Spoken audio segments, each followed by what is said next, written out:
Spain Argentina കലാശ പോരാട്ടത്തിന് വേണ്ടി നിമിഷങ്ങൾ എണ്ണി കാത്തിരിക്കുകയാണ് ലോകമെമ്പാടുമുള്ള ഫുട്ബോൾ ആരാധകർ. ഇത്തവണ വേൾഡ് കപ്പ് ആരുയർത്തും? നമുക്കിപ്പോൾ ബ്രസീലായിരുന്നു, ബ്രസീൽ പോയി. ഇനി സ്പെയിനാണ് ഞാൻ പ്രതീക്ഷിക്കുന്നത്. ഇന്നും കൂടെ ഇടാൻ പറ്റുള്ളൂ. അർജന്റീന ഫാൻസ് ഇന്നും കൂടെ ഈ ജേഴ്സി ഇടാൻ പറ്റുള്ളൂ. നാളെ തൊട്ട് ഞങ്ങൾക്കിത് 4 സ്റ്റാർ, അത് കൺഫേമാണ്. അതിന് എമാലല്ല, പെഡ്രി അല്ല, സ്പെയിനിനെ അടിച്ച് തൂക്കുന്നു, ഉറപ്പാ. അർജന്റീന കൊണ്ടുപോകുമെന്നാണ് നമ്മുടെ പ്രതീക്ഷ. മോൻ സ്പെയിൻ ആണ് പറയുന്നത്. ഞാൻ അർജന്റീന മെസ്സി ഇത് എന്ന് വിചാരിച്ചുകൊണ്ടിരിക്കുന്നു. യമീൽ യമാൽ അർജന്റീന പോവാൻ പറ്റുന്ന തോന്നുന്നു. അവധി വേണം. സ്കൂള് തന്നെ അവധി ഡിക്ലെയർ ചെയ്തേക്കുവാണ്.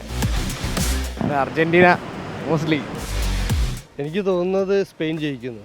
അവരുടെ ഒരു ഡിഫെൻസീവ് മിഡ്ഫീൽഡിങ്ങിലൊക്കെ അത്രയും അറ്റാക്കിങ്ങും വളരെ ക്വാളിറ്റി ആയിട്ടുള്ള മൂവ്മെൻറ്റ്സും കാര്യങ്ങളൊക്കെ അവർ ചെയ്യുന്നുണ്ട്. അർജൻറ്റീന മോശമാണെന്നല്ല അവർ, പക്ഷേ അവരെ അപേക്ഷിച്ച് നോക്കുമ്പോൾ സ്പെയിന് കുറച്ചുകൂടെ ചാൻസ് ഉണ്ട്. അവരുടെ ഗോൾ കീപ്പിങ്ങിലാണെങ്കിലും ഡിഫെൻസിങ്ങിലാണെങ്കിലും അറ്റാക്കിങ്ങിലാണെങ്കിലും എല്ലാം. മിഡ്ഫീൽഡിങ്ങിൽ നന്നായിട്ട് പ്ലേ മേക്ക് ചെയ്തിട്ട് അവർ അറ്റാക്കിങ്ങിലേക്കും ഡിഫെൻസിൽ സപ്പോർട്ട് ചെയ്യുന്നുണ്ട്. അതുപോലെ തന്നെ അറ്റാക്കിങ്ങിലേക്കും അവർ കൂടുതൽ സപ്പോർട്ടിങ് കൊടുക്കുന്നുണ്ട്. സ്പെയിൻ നന്നായിട്ട് കളിക്കുമായിരിക്കും, പക്ഷേ ജയിക്കുന്ന അർജന്റീന ആയിരിക്കും ലാസ്റ്റ്. അങ്ങനെ പ്രതീക്ഷിക്കുന്നു. ലാസ്റ്റ് നിമിഷത്തിൽ തിരിച്ചടിക്കും തോന്നും. പ്രതീക്ഷയുള്ള എൻസോ ഫെർണാണ്ടസ്, ഡീപോള്, അങ്ങനെ കുറച്ച് പ്ലേയേഴ്സ് അത്യാവശ്യം കളിക്കുന്നുണ്ട്. അപ്പം ടീം ഓൾറെഡി എല്ലാം ഫിറ്റാണ്, നല്ലപോലെ കളിക്കുന്നുണ്ട്. അർജന്റീന കളി വെച്ച് നോക്കുമ്പോൾ ലാസ്റ്റ് ഒരടി തിരിച്ചടി പ്രതീക്ഷിക്കാം.